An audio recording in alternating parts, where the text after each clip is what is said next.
안녕하세요. 공부하는 유선생의 유선생입니다. 기본 간호 시간입니다. 저번 시간에 이어서 감염 관리와 무균술 돕기 두 번째 시간인데요. 오늘은 이제 소독과 멸균이랑 그 다음에 그 뒤에 진도들을 좀 계속 많이 나간 편이에요. 근데 저희 이제 수업은 좀 진도를 빨리빨리 빼시고 나중에 이제 자세하게 설명을 하시겠다고 선생님이 그러셔가지고 아주 세세하게까지는 다루지 않고 이제 전반적인 것을 이제 크게 다뤄주시는 수업이셨어요. 그래가지고 이제 저도 아주 자세하게는 이제 많이 배우지는 못했는데 그래도 이제 전반적인 무균술에 대한 전체적인 개념을 좀 많이 알았던 수업이어가지고 이번 시간에 같이 복습해 가면서 전체적으로 한번 훑어보는 시간 가져보겠습니다. 소독과 멸균에 대해서 배웠어요. 일단 소독과 멸균 들어가기 전에 그 소독, 멸균 다 비슷비슷한 말들인데 어떤 그 뜻이 있는지 한번 짚고 넘어가겠습니다. 멸균이라 하면은 이제 그 아포를 포함한 그 무생물 표면에 있는 모든 미생물, 뭐 바이러스나 세균 아니면 그 100도씨에서도 죽지 않는 진균 같은 그 아포 형성균을 완전히 제거하거나 그 파멸하는 걸 말합니다. 그래서 아포를 포함한 모든 미생물을 전부 다 사멸하는 게 멸균입니다. 그래서 이 멸균에 들어가는 그 멸균 요법으로는 이제 많이 병원에서 많이 쓰고 있는 그 고압 증기 멸균이나 뭐 이오가스 멸균, 에틸렌 옥사이드 멸균이라고 하죠. 그거랑 뭐 건열 멸균 그런 것들 방법들이 있고요. 이러한 멸균을 하는 그 도구로는 뭐 수술용 기구나 뭐 주사바늘부터 해서 모든 뭐 의료 그 가운부터 해가지고 뭐 그 웬만큼 소독해야 되는 물건들은 다 여기에 들어가겠죠. 그 다음에 이제 멸균 말고 소독이 있습니다. 소독은 그 멸균이 아포를 포함한 모든 미생물을 전부 사멸하는 거라면 소독은 전염성 병균을 죽이는 방법입니다. 그래서 여기에는 그 세균성 아포까지는 죽이지는 못하고요. 그 전체적인 전염성 병균까지만 죽이는 게 소독이라고 하겠습니다.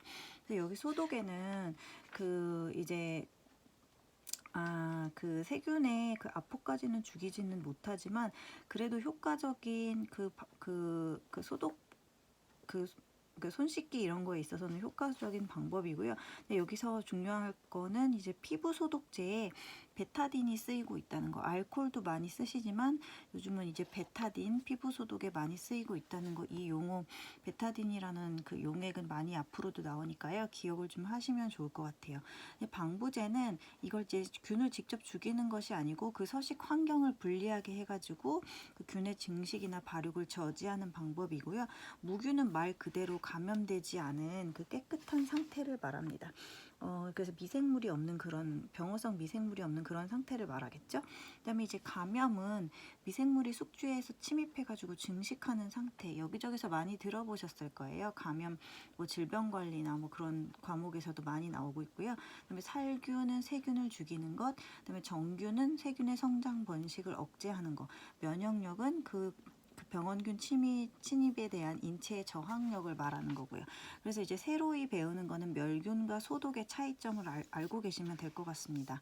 의료기구의 물품 소독에 대해서 배웠는데요.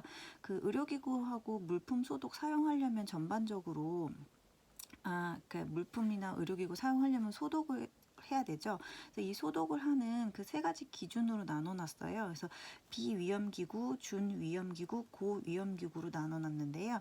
이제 첫 번째 고위험기구부터 보겠습니다. 이거는 이제 무균 조직이나 혈관계에 그 사용 부위가 무균 조직이나 혈관계에 사용하기 위해서 사용되는 그런 모든 도구들을 이제 고위험 기구군에 속해 가지고 멸균이나 화학 멸균을 꼭 반드시 처리해야 되는 물건들입니다. 그래서 보통 수술에 쓰이는 그런 수술 기구들이라던가 뭐 심도관이나 요로 카테터 이런 것들은 이제 완벽한 그 멸균을 해야 되는 거죠. 그래서 뭐 그 혈관계에 사용하기 몸에 직접적으로 침투를 시키기 때문에 그래서 고위험 기구에 들어가고요. 그 다음으로 준위험 기구에는 뭐 직접적인 그 몸 속으로 들어가는 건 아니지만 점막이나 손상 피부하고 접촉을 하는 그런 도구들이기 때문에 예를 들어 내시경류나 뭐 호흡 치료 기구 이런 것들. 그래서 이런 것들은 화학 멸균을 하거나 그 강도 높은 수준의 소독을 반드시 해줘야 된다고 합니다. 그다음에 비위험 기구군이 있어요. 이거는 이제 손상 없는 기본적인 피부에 접촉을 하는 것으로서 청진기, 뭐 심전도기계, 혈압 측정기 이런 것들은 그냥 보통 낮은 수준의 뭐 알코올 정도의 그 소독으로만으로도 사용할 수 있도록 분류를 해놓은 겁니다. 그래서 이 분류 그 군에 따라서 이제 소독 그 강도를 어떻게 해야 되는지가 나눠지겠죠. 그다음에 효과적인 소독 조건이 나왔는데요. 여기서 이제 중요한 거는 그 알코올이 100% 알코올보다 아마 뉴스에서 많이 보셨을 거예요. 요즘에 그 손소독 중요하게 인지되고 있어서 70에서 75%의 알코올이 소독력이 더 높다라는 거 많이 들어보셨죠? 그래서 그 이유는 알코올에 이제 물을 좀 첨가해가지고 수분이 첨가가 되면 낮은 농도에서도 그 세균이 더 잘 응고되기 때문에 그 70에서 75%의 유수 알코올을 사용하는 것이 더 좋다라고 말하고 있습니다. 그다음에 이러한 그 소독을 하기 위한 소독제에는 정해진 농도와 그 정해진 그 시간이 있습니다. 그 정해진 농도와 시간을 지켜야 그 살균이 그 가장 잘 이루어진다는 거 기억하시고요. 그다음에 이러한 살균은 온도의 영향을 받기 때문에 적절한 온도를 뭐 유지를 해줘야 됩니다. 고온에서 해야 되는 건 고온에서, 저온에서 해줘야 되는 건 저온에서 그 온도 차이가 다 분명히 있다는 거죠. 그래서 여기서 중요한 건 이제 저온 살균법. 많이 들어보셨을 거예요. 이러한 저온 살균은 61에서 65도씨에서 30분을 하는 조건을 말하는데요. 우유 살균, 저온 우유 살균, 우유 살균에 저온 우유, 그러니까 저온 살균에 우유 살균이 들어간다는 거 아시죠? 그리고 예방 주사액 같은 거는 이러한 저온 살균에 포함된다고 합니다. 그래서 살균에 저온 살균법이 들어간다는 거 기억 하나 해주시면 될 것 같고요. 이러한 소독제는 어떠한 조건이 있으면 좋은가 읽어보시면 다 아시는 내용들이에요. 다 이해가 되고 합리적인 그 조건들이기 때문에 근데 또 만약에 문제로 나오게 되면 조금 이건가 저건가 하시니까 한 번쯤 이제 쭉 읽어보시면 좋을 것 같아요. 소독제는 일단 살균 효과는 좋고 생산이 용이해야 되고 또 옛날에 비해서 이제 요즘은 소독제들이 많이 냄새가 독하지 않죠. 그래서 독성이나 악취가 없고 취급이 간편해야 되고 또 값이 싸야 유용하게 여기저기 쓸 수 있으니까 인체에 무해하고 또 물에 희석해서 써야 되는 제품이기 때문에 물에 잘 녹아야 됩니다. 그 다음에 이러한 소독제를 썼는데도 씀으로써 그 소독 물품에 손상이 가해지면 안 되겠죠. 그래서 소독 물품에는 손상을 주지 않는 그러한 이상적인 조건을 가지고 있는 소독제가 좋다고 말씀드릴 수 있겠습니다. 그 다음은 이제 멸균법. 위에서 말한 그 소독과 멸균의 차이에서 그 멸균은 아포를 포함한 모든 미생물을 전부 사멸하는데 그러한 미생물을 전부 사멸하는 멸균법에는 어떤 것이 있는지 첫 번째 고압증기 멸균 보겠습니다. 대부분의 큰 병원에 가면 병원 중앙에 이런 뭐 수술실이나 병동에서 쓰이는 그러한 물건들을 이제 고압 증기 살균 해주는 그 멸균실이라고 하나요? 중앙 공급실 같은 곳들이 있어요. 그래서 CSR이라고 하는데 그 중앙 공급실에 이제 보면은 이제 이런 이런 그 고압 증기 그 멸균법을 이용해 가지고 이제 모든 물품들을 다 살균을 해서 다 각 병동으로 보내고 있습니다. 그래서 이런 고압 증기 멸균은 어떤 방법으로 하느냐 하면 120도씨의 고온에 20분에서 30분 정도를 노출을 시킵니다. 그래서 이제 하게 되는데 이게 어떤 물건들을 고압 증기 멸균을 하게 되냐면 그 열과 습기에 강한 그 고온으로 쪄주는 거기 때문에 열과 습기에 강한 물품을 고압 증기 멸균을 시키겠죠. 그래서 독성이 없고 습열이 침투되어서 모두 죽는 그 원리입니다. 그래서 이거는 가장 안전하고 실질적인 그 멸균 방법이기 때문에 대부분 많이 사용하고 있고요. 가장 보편적이고, 그다음에 이러한 고압 증기 멸균을 이용해서 멸균된 물품들은 보통 14일 정도가 유효하다고 하네요. 이것도 유효기간이 있대요. 그래서 보통 14일 이내로 그 멸균된 물건들을 다 사용을 해야 된다고 합니다. 그 다음은 이제 많이 쓰이는 게 에틸렌 옥사이드 가스 멸균이라고 해서 그냥 줄여서 이오가스 멸균이라고 하는데요. 이거는 이제 화학적인 멸균법이에요. 그 에틸렌 옥사이드라는 가스로 이제 멸균을 하는 건데, 고압 증기 멸균하고는 달린 조금 낮은 온도로 38에서 55도씨로 멸균을 하게 됩니다. 근데 이거는 이제 단점이, 아까 그 고압 증기 멸균은 20에서 30분을 했다면 얘는 8에서 16시간이 소요돼서 너무 가격도 비싸고 시간도 길고, 또 이 가스가 인체에 조금 유해하다는 말들이 있어서 반드시 그 통기 를 시켜야 되는 시간이 필요한 거죠.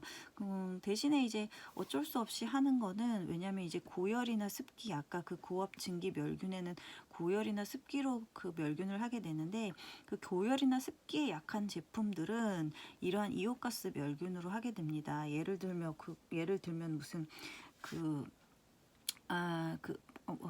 플라스틱이나 고무관 같은 그런 것들은 이제 열이나 습기에 약하니까 이런 가스 멸균을 하게 되나 봐요.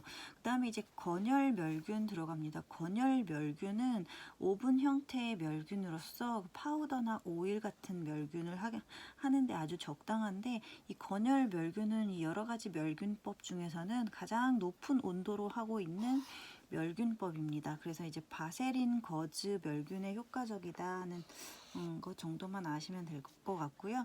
그다음에 여과 멸균은 말 그대로 이제 여과를 시킴으로써 이제 멸균 과정을 거치는 거고요. 자외선 멸균은 전자파를 방사시켜서 멸균하는 방법입니다. 주로 이제 뭐 물건을 멸균한다기보다는 무슨 장소 같은 거, 무슨 수술실이나 식품 저장 창고나 병원 등의 그 무균 조작실 이런 데를 이제 전체 그 장소를 멸균을 시키는 그런 방법인 것 같습니다. 그다음에 저온 플라즈마 멸균은 과산화수소 가스를 이용해 가지고 굉장히 이게 친환경적이래요. 인체에 해가 없다고 하네요.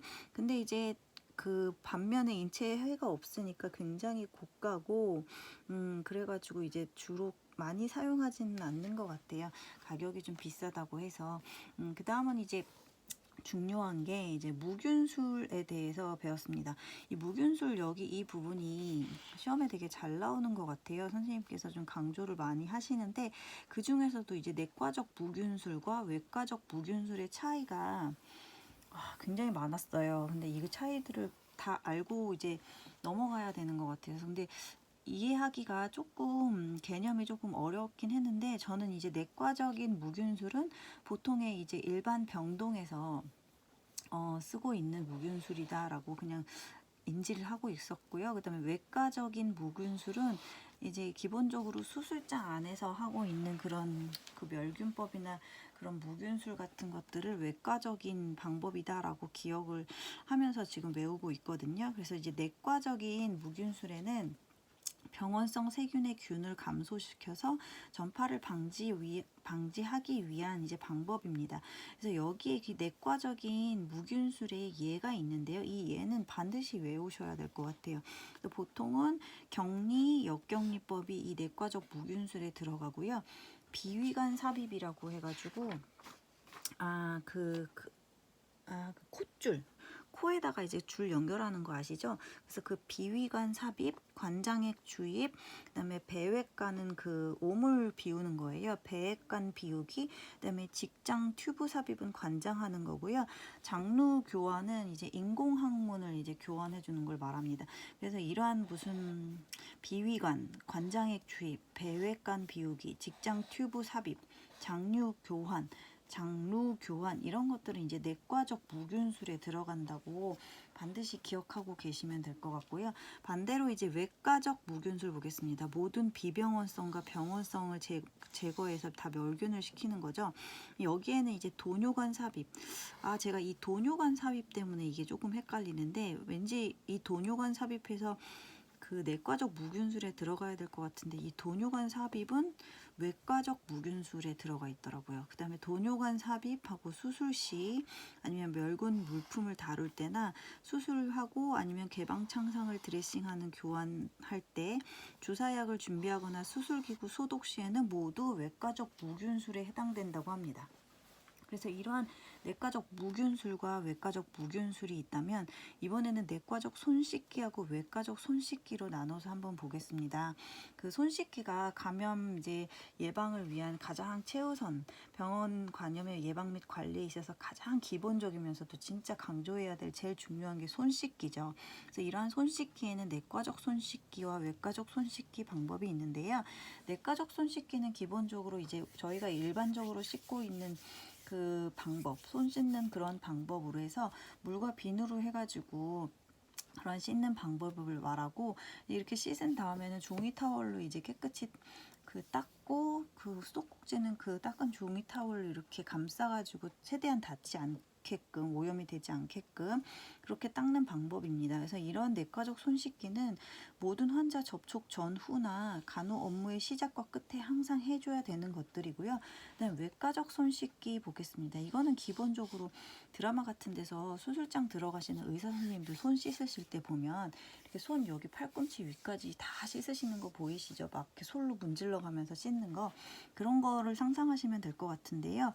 항상 이 외과적 손 씻기 그 외과적 무균술에서의 기본은 허리 아래는 이제 감염이 되는 부위라고 이제 지정하는 거죠. 그래서 반드시 손이 허리 위, 가슴선 아래에 항상 위치해 있어야 거기가 그 무균적인 그 가장 이상적인 위치라고 보고 있는 겁니다. 그래서 그 팔꿈치를 아래로 하고 항상 손을 씻은 다음에는 위로 이렇게 들어 올려서 감염이 되는 걸 방지하고요. 항생제 비누나 소독제로 그 손톱 밑 이런 데가 균이 제일 많은 거 아시죠?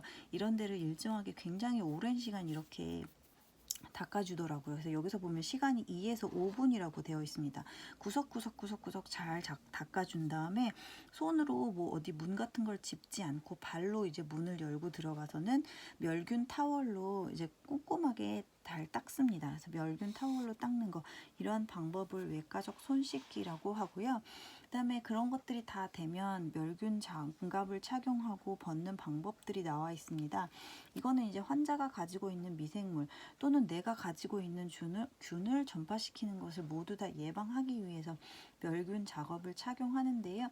멸균 작업 착용과 벗기는 그냥 책 간단히 읽어보시면 내용은 다 아실 것 같아요. 그다음에 이동 겸자 사용법에 대해서 나와 있습니다.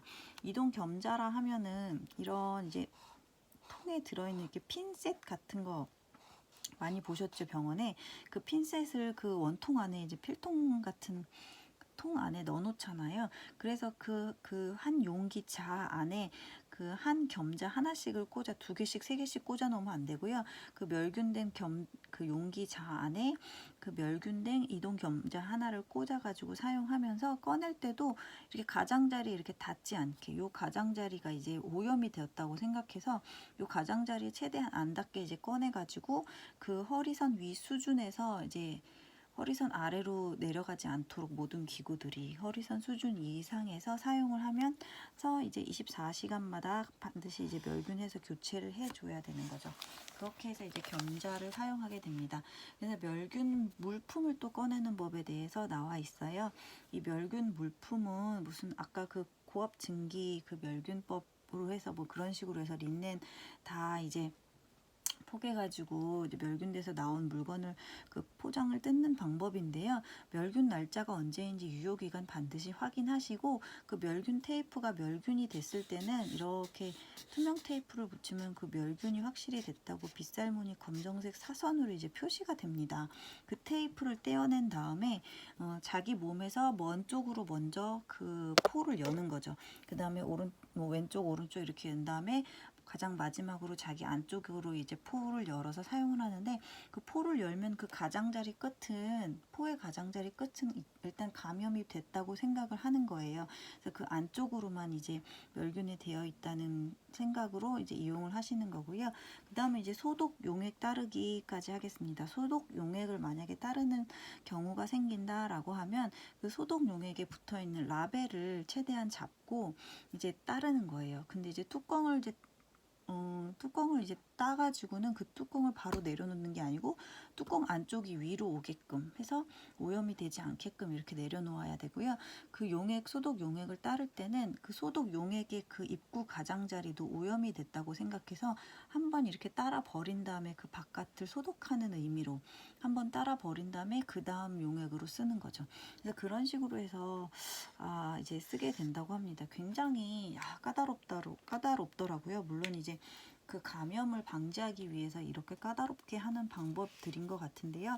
저는 오늘 동영상 수업 보면서 그 수술실 장면이나 가운 입는 법, 뭐 장갑 끼는 법 등 이제 여러 가지를 봤어요. 근데 이제 굉장히 이렇게까지 이제 철저하게 하는구나 하고 신뢰가 가기도 하면서 이걸 막상 이제 저희가 만약에 가서 하게 된다면 굉장히 조금 힘들겠다 그런 생각도 하면서 보게 됐거든요.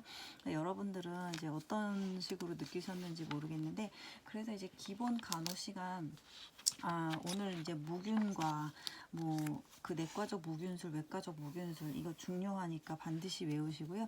나머지도 천천히 한번 잘 훑어보시기 바라겠습니다. 다음에 이어서 또 이 수업 진도 계속 나가겠습니다. 시청해주셔서 감사합니다.